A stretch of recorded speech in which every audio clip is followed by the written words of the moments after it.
Hello guys, welcome back to our channel. So meron po tayong na-receive na comment sa ating YouTube channel regarding first level and second level eligibility. So according to our commenter, hello po ma'am, paano po malalaman sa sub-prof kung first and second eligible ka po?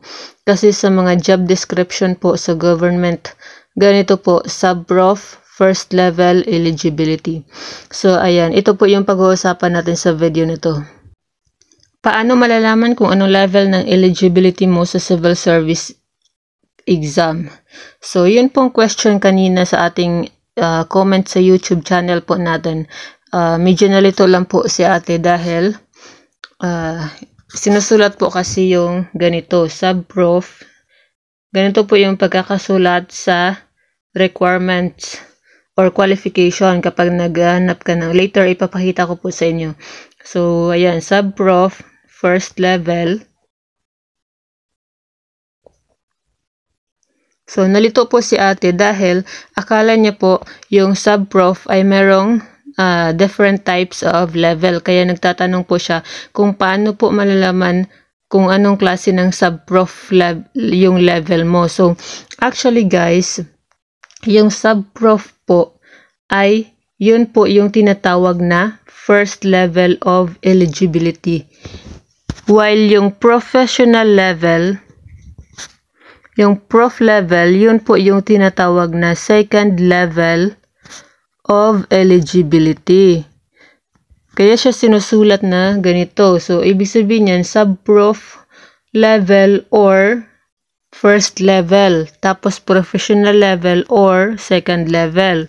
So, huwag pong malito na katulad ni ate, nalito po talaga siya na akala niya yung sub-prof ay may different types of level din. So, hindi po. Kaya siya, yung sub-prof po ay also known as first level of eligibility. Tapos, yung professional level, yan po yung second level of eligibility. So, kung if you are a sub-prof passer, ibig sabihin, you have the first level of eligibility. If you are a professional passer, it means you have a second level of eligibility. So, yan po yung tandaan at huwag na pong malito dyan sa first level po and second level. So, dahil napag-usapan na nga po natin ito, kaya naisipan ko na rin i-discuss na rin po natin kung ano ba yung pagkakaiba ng sub-prof at prof or first level at second level. So, kaya siya tinatawag na first level dahil mostly you qualified ka po sa mga clerical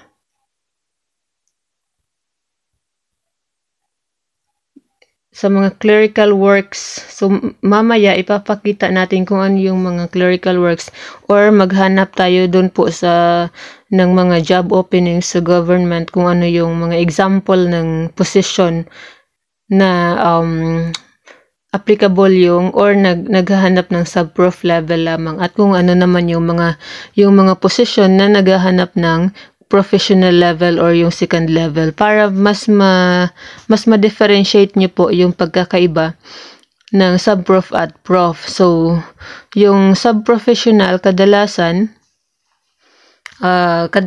ay less than 4 years lang or kahit undergraduate ng college or kahit high school lang. So, qualified yung sub-prof. So, yung samantalang sa professional level, although hindi naman talaga lahat, but kadalasan din ay naghahanap sila ng college graduate. So, depende sa kung ano yung position. So, meron ding iba na kahit na depende rin sa department or government agency na applyan mo. So, meron din iba na kapag wala ka pang experience, kahit meron kang professional level, ilalagay ka nila dun sa mga clerical works para magkaroon ka ng experience muna. So, depende po yan kung saan po kayo mag-apply, depende kung anong trabaho. Basta, yun po yung pagkakaiba ng sub-prof at prof. So, yung sub-prof, first level of eligibility, tapos yung professional ay second level of eligibility. So, para mas maintindihan nyo ay pumunta po tayo sa civil service website at maghanap tayo ng mga example. So, ito guys, meron tayong nahanap ng mga hiring position sa government. So, tingnan natin yung mga qualifications nila para mas maintindihan nyo po yung sub-professional level or yung tinatawag na first level of eligibility at yung second level of eligibility or yung tinatawag na professional level of eligibility. So, halimbawa, dito meron, for example, ito, MGO. So, ibig sabihin po ng MGO ay Municipal Government Office ng Hinundayan, Southern Leyte. So, yung position title na hinahanap ay Administrative Officer 1. Records. So, hanapin natin. Tingnan natin yung details kung ano yung kanyang qualifications. Administrative Officer. Ito. Administrative Officer 1 or Records Officer 1. So, ayan. So, yung eligibility na hinahanap ay Career Service Professional, second level eligibility, tapos bachelor's degree. Ayan. Kadalasan po talaga ay nagkakasama yung yung prof level at yung bachelor's degree. So, yan po yung pagkakaiba ng first level of eligibility. Tapos, kadalasan din ay kapag administrative officer 1, 2, 3 or mga ganun, kadalasan ay professional level po talaga yung hinahanap. So, administrative officer 1. Yun namang naghahanap ng mga first level of eligibility or yung sub-prof. Kadalasan yung mga administrative assistant. So, ibig sabihin, yung mga nag-a-assist, yung trabaho mo ay mag-assist doon sa mga administrative officer.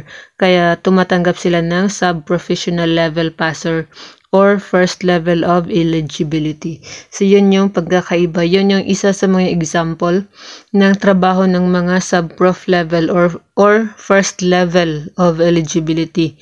Yun po yung mga clerical works ko, yung mga depende po kasi kung saang office ka ma-assign. So, for example, in Department of Agriculture, Department of Education, tapos nasa office. So, for example, if you are an administrative assistant, so, ibig sabihin, mag-assist ka depende kung ano yung ginagawa ng administrative officer mo. So, kung uutusan ka niya na kung isa sa mga trabaho mo ay mag-photocopy, yung mga ganun, or kahit na mag-encode sa computer, mga ganun, mga basic na yun kadalasan po yung sa sub-prof. So again, nakadepende kung ano yung klase ng government office yung nag-hire sa iyo. So maghanap pa tayo ng ibang example. Ayan, ito mga sanitation inspector 1, mga professional level yan at saka college graduate. Ito mga master teacher, syempre college graduate, mga teacher yan. Ito administrative aid 6 clerk sa Department of Education. Ayan, administrative aid, kadalasan din po niyan ay naghahanap lang ng first level of eligibility or sub-professional level. Mga aid, mga administrative aid, mga administrative assistant, pasok po yan sa sub-prof level. Tapos, ito mga administrative officer, tapos i-assign sa budget officer, i-assign as budget officer, so syempre, professional level yan. So, para po sa mga nagtatanong kung saan po makikita itong mga government hiring, gagawa po tayo ng video later on para ituturo ko po sa inyo kung paano mag-search ng mga government jobs at kung paano i-filter yung information para mas mabilis niyong mahanap kung saang region po niyo gustong magtrabaho. So, for this video, yun lang po muna. So, I hope na nabigyan po kayo ng idea kung ano po yung first level at second level of eligibility.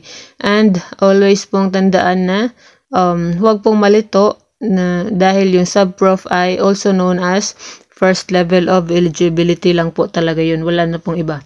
Tapos yung professional level also known as second level of eligibility. Wala na pong iba. Okay, thank you and please don't forget to click the subscribe button.